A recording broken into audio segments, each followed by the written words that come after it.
So today is June 19th, 2024. And if you're into the MG world, you'll know, maybe, that the Gathering of the Faithful car show is today. And it's in Newark, which is only about 30 miles away from me, something like that, 25 miles away. So we're gonna head over there today. Now, the Gathering of the Faithful has traditionally always been T-Series and older stuff, but they have since opened it up for all later models, all the way up to MGBs. And I was originally thinking about going to this show and taking the MGA Fastback. But if I was going to take it there, I wanted to get more work done to it. And of course, well, that didn't happen. So we're going to go ahead and jump in the GT and head on over there. I have been sitting there waiting on a guy that wanted to go, had called me and said, hey, you going? I'll stop by your place on the way up there and we'll go together. He's MIA. Now we're just going to go ahead and go on up there and see what we get into. Well, we made it. I'm at the one end of the field here where they got all the MGBs, and we have a few MGFs sewed up because now they are able to come into North America here now. They've been able to go into Canada for several years, but now you can bring it into the US, just the early ones. And we got either 1100 or 1300. That's one of those cars, along with the MGF, that I do have some interest in, but there's just not that many of them around anymore. You don't come across them very often. And we got a bunch of MGBs here.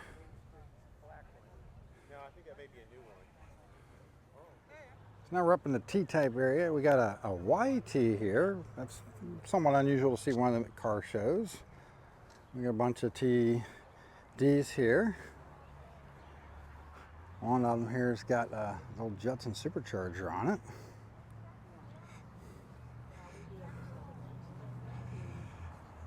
Actually, we have one up here that I believe I recognize. This is a car that I restored probably 15 years ago. And the guy just kind of disappeared off the map. Haven't heard from him in years. And the car was sold, or was for sale last year, and I think this is it. I'll have to try to find the owner of it and talk to him.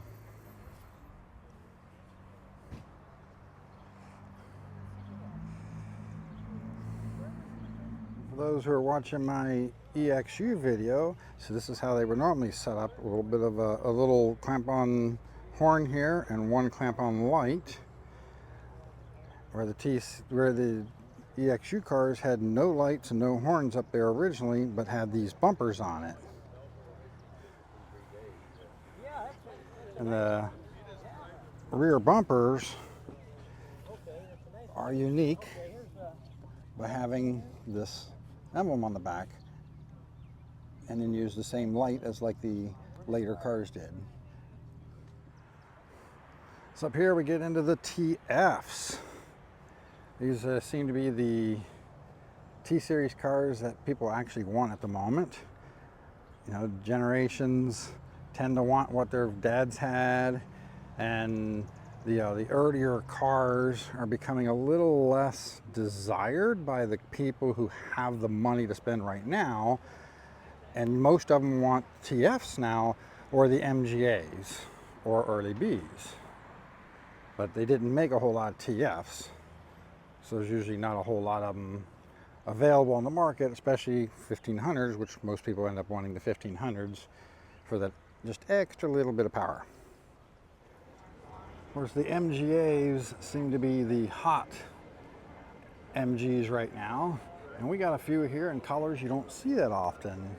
I don't actually remember the name of this color specifically. My memory fails me sometimes, and it's failing me right now. But then this one up here is a Tyro light green.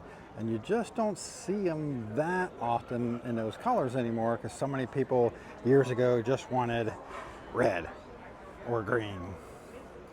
So a lot of those got changed to different colors. So we got ourselves another big line of MGAs here. It's been a while since I've been to a show that's had this many MGAs all together.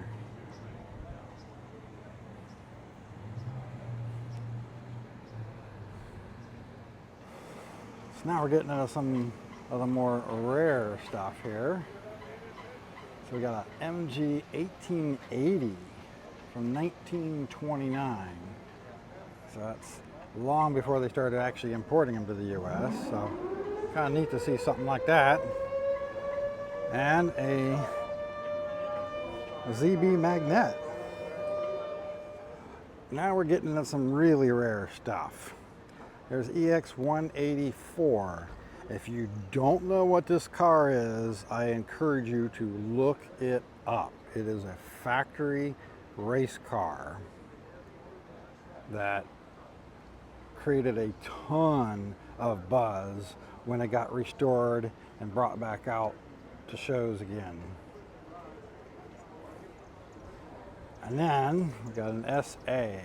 These are quite rare and getting to be quite expensive these days, especially, you know, like a Tickford like this one is.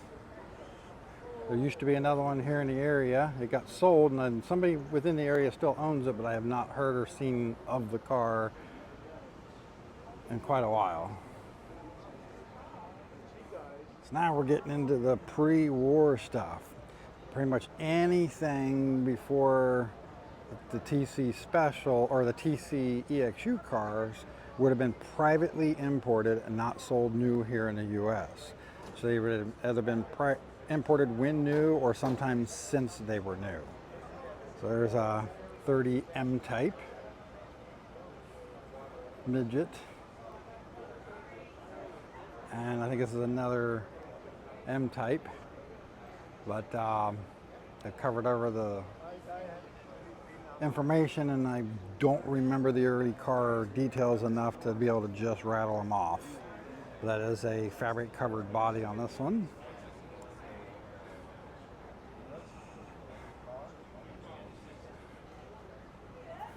And we got a J2. That looks back. I'm hazard to guess that probably looks nicer today than when it was new. Another J2.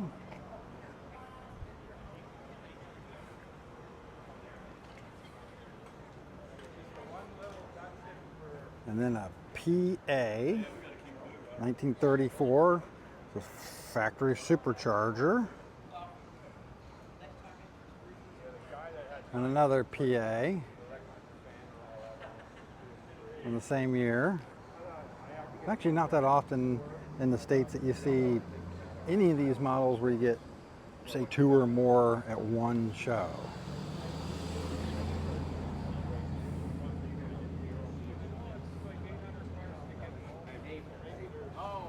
And a 33 L1 Magna. See where they used to put spare spark plugs on the side here, and that was part of the lubrication system right here for the chassis. And then we got an NA Magnet from 35 and an L1 Magna. Stuff you just don't see every day or at most shows, unless you go to a specific show like this one. So we actually have a US delivered Frontline LE50. And if you don't know what that is, you should look it up. These are handcrafted from brand new body shells, customized however you want them, with the Miata engine and transmissions in them, and they are not cheap to have made, but they are pretty nice cars. All right, well, I did show up kind of late, And I didn't film quite fast enough to get everything. The show's wrapping up, people are starting to leave. But that's a quick little overview of GOF Central in Newark.